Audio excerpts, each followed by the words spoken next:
Ayan, sa mapagpalang umaga. Yan, good morning po sa ating lahat. Yan, saan man po kayong sulok ng mundo naroroon, good morning sa mapagpalang umaga, tanghali, gabi. So ngayon, time check tayo, oh. 8:51, ayan. So 8:51 po ng umaga. Ayan, napakaganda po ng ating umaga dito, oh. Yung si Bagyong Basha pala ay nasa Mindanao. Nananalansa sa Mindanao ngayon si Bagyong Basha. Pero kagabi malakas masyado yung hangin. Pero wala namang ulan. Malakas lang yung hangin, walang ulan. So ayan, maganda ang panahon po dito sa Daet. Ayan, Camarines Norte. Kahit na may super typhoon Basha ay okay naman dito. Hindi naman kami sakop ng bagyo at nasa parting Mindanao po, Davao, ganyan, nasa Davao, Mindanao. So sila po ngayon ang apektado, may mga lugar doon baha na. Kaya ayan, dito naman ay pinagbigyan tayo. Medyo malayo, hindi tayo naapektuhan. So ayan guys, isang mapagpalang umaga ng Friday. Friday po ngayon, February 6. Ayan, ang bilis ng panahon, February 6 na. So maaga tayo, Ayan, mag-alas 9 ng umaga. At pupunta po tayo sa City Hardware uli. At may mga binigay na listahan si Kuya Gerson na kailangan bilhin, para sa ating bar counter. Yung mga listahan niya, yung stick wheel, yung anong tawag doon? Edging. Ayan, may mga listahan siyang binigay, mga small item lang naman po, mga small item na kailangan. Yung stick wheel, yun po yung pandikit. Pandikit yung stick wheel. So punta po ulit tayo ngayon sa City Hardware at bili po tayo ng mga kailangan pa. At ginagawa na po niya ngayon yung bar counter para matapos na po yung bar counter natin. Kasi nabinbin dahil wala pa tayong kahoy. So ayan, nakabili na tayo ng kahoy. Kaya tara po, gawin na po natin ang ating bar counter para matapos na at magamit na natin yung ating kitchen. Ililipat na namin yung aming lutuan doon. Ay, doon na kami magluluto. Ayun. Doon na tayo magluluto. Pag natapos yung bar counter, doon na tayo magluluto. At lilinisin na yung dining area at saka yung receiving area para matambakan na po. So, ayan. Nandito na tayo sa City Hardware at bibili po tayo ng mga pinabibili ni Kuya Gerson para matapos na po yung bar counter. Samahan niyo po uli kami. Ayan, Red Noveno. At ang aga na naman natin dito. Parang nung nakaraan, super aga na natin dito sa City Hardware. Sige, alas 9 yata din yun. Yung nagpunta kami dito sa City Hardware na ang aga-aga. Kakabukas lang nila. 9 AM po ang bukas nila . So ayan, bili po tayo ng mga kailangan pa.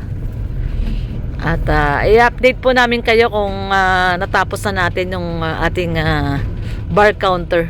Magugulat kayo pag natapos po yun. So ayan, tara po. So ayan guys, nandito tayo sa mga cornisa. Ito ang medyo maganda dun sa bahay natin, panglagay na cornisa. May pagka gray brown siya. So plain lang kasi yung ating plain lang po yung gagawin nating kisame. Yung ating ceiling ay plain lang po. So ito yung mga cornisa. Ito, ganito yung nabili natin nung nakaraan. Ito, doon ilalagay sa CR tsaka sa sa CR at sa kisame ng kitchen. Ganito. So gusto ko medyo manipis lang kasi ito pang CR tsaka kitchen. So sa bahay medyo yung gusto ko yung malapad. Parang ganito, malapad siya. Ayan. Wala kayong nakita, kuya? Ito ba pang pang cornisa to, kuya? Cornisa ito. Ganito yung ilalagay natin ng cornisa. Kuya, may ka-partner ba to na na pang baseboard? Ito yung kulay niya, Parang dark chocolate. Ayan yung kulay niya. So ito yung ilalagay natin sa salas. Pwede pala kumunan nito para sa kwarto.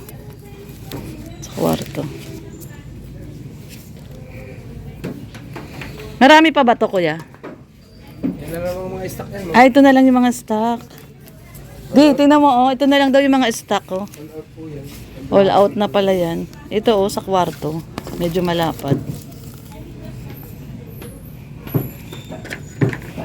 Ito pang baseboard daw to, eh. Yung sa ilalim.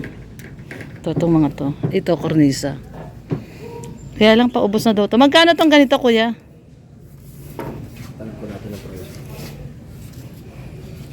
Sa kwarto. May kapatid pa man. Meron na tayo sa ano sa CR tsaka sa ano eh. Sa kusina eh, sa kwarto.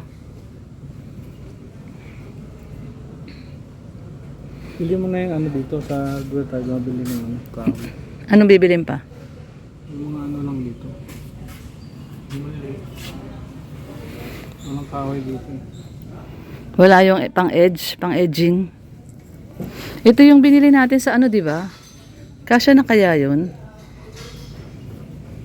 Last one na daw to eh. Yung binili natin. Yan ba? Ito ba? Hindi, manipis lang yun. Ito lang yun. Mga all out na daw to eh. Pero Ito yun.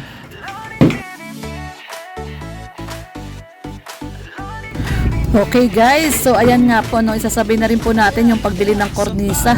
Unahin po muna natin yung 2 kwarto. No, isabay po natin ngayon dito sa pagbili natin ng mga materyales sa ating bar counter.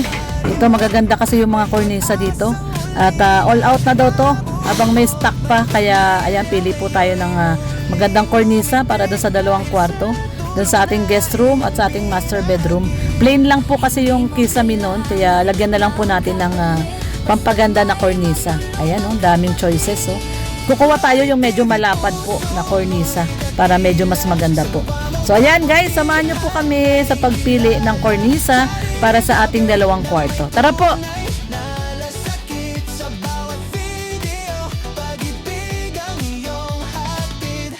Ito pala may mga bagong dating. Kuya, yung 3x3 na kwarto, ilan? Paki-compute nga po. Sa kornisa, 3x3 yung kwarto. 3x3 meters.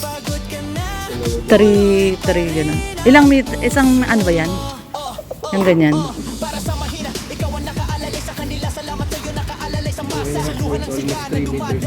Almost 3. So sa isang kwarto, mga 5, no? Para may panduktong.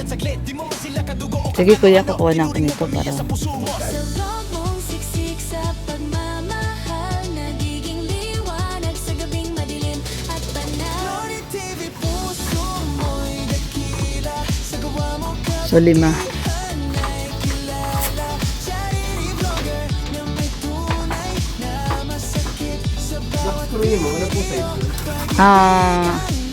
Dos.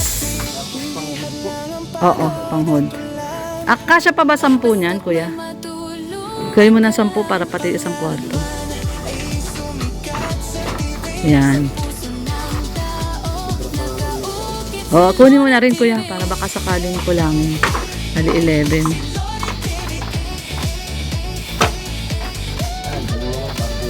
O, sige. Yan na lahat yun eh, no? O, sige. Ha? Oh, sige. Pero yan, magkakaparehas yan, kuya. Okay, sige. Ayan na, muna tayo, guys, ng ating pangkornisa. At, para, last, ano na daw kasi yun? Pangkwarto.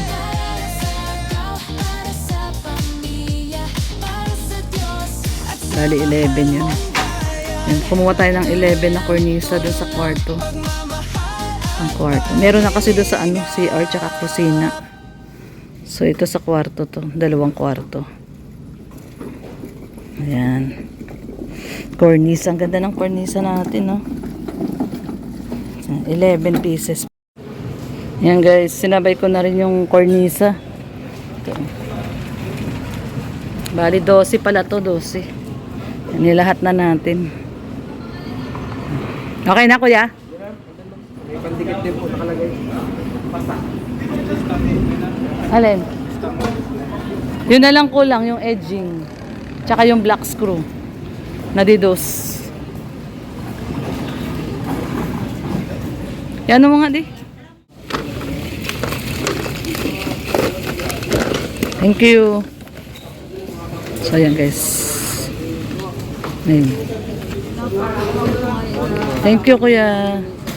Thank you po. Thank you. So ayan guys, at abili na tayo ng, ang kulang na lang yung black screw. So black screw na lang guys. Ayan o. Ayan o. Bumili na rin tayo ng ating kusa para doon sa 2 kwarto. Lalagyan po natin siya ng cornisa. Ayan o. Doon kuya o. Sa puti na ban. Ayan o. Cornisa natin. Bali tag ano yan, tag-6. Tag-6 yung 2 kwarto para sinobrahan na natin yung bili para sigurado. Tag-6 na kornisa.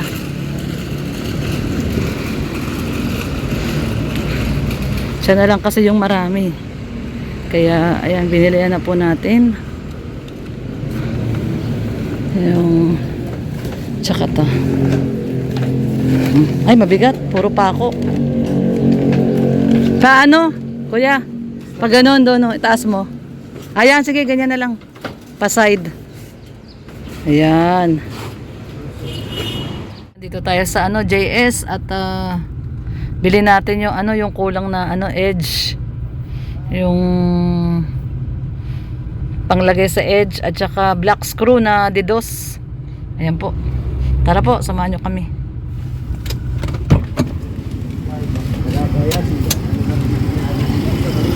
Ayan, dito rin yung isa pang hardware na mura.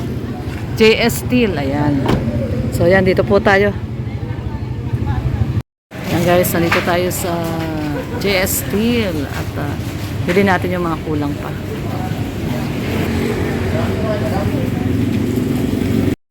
So ito po yung pinuntahan natin dito sa JS Steel. Wala doon sa City Hardware yung ganitong size na didos. Maliliit lang yung black screw nila doon. So ito po yung didos. Yan, ito yung kailangan ni ni Kuya Gerson, didos. Wala silang didos doon. So yan, 50 pieces. So hintayin na lang natin yung edging. Yung edging na lang po yung kulang pang edging. So ito, kompleto na tayo. Ayan yung nabili natin. Siyempre yan, bumili tayo ng pang kornisa doon sa 2 kwarto. At saka yung iba pa, kinukuha ni Red yung pang edging. Ayan guys, siyempre siyempre thank you so much once again sa mga patuloy na nanonood at sumusubaybay po sa atin sa ating YouTube channel Lorny TV. Thank you so much po. At sa mga hindi pa po nakadikit sa ating YouTube channel Lorny TV, please do subscribe po. Lorny TV, Red Noveno, Kuya Bal Santos Matubang, Kalinga Prab at Eda Vlogs at ang mga Kalinga partners po na bumubuo po ng Team Kalinga. Paki-subscribe po kaming lahat. At syempre, maraming salamat sa mga buting sponsors na tumulong po sa atin dito sa ating dream house. Maraming pong salamat. At sa patuloy pong tutulong, thank you so much po. Maraming pong salamat at tanawin po namin. Napakalaking utang na loob po yan. Thank you so much guys. Have a happy Friday to all. Ayan. TGIF. Ayan. TGIF tayo ngayon. Thanks God it's Friday, end of the week. So ingat po tayo and have a blessed weekend to all. Ayan. Happy weekend. Maraming pong salamat. Ingat po tayong lahat. God bless po. Bye bye.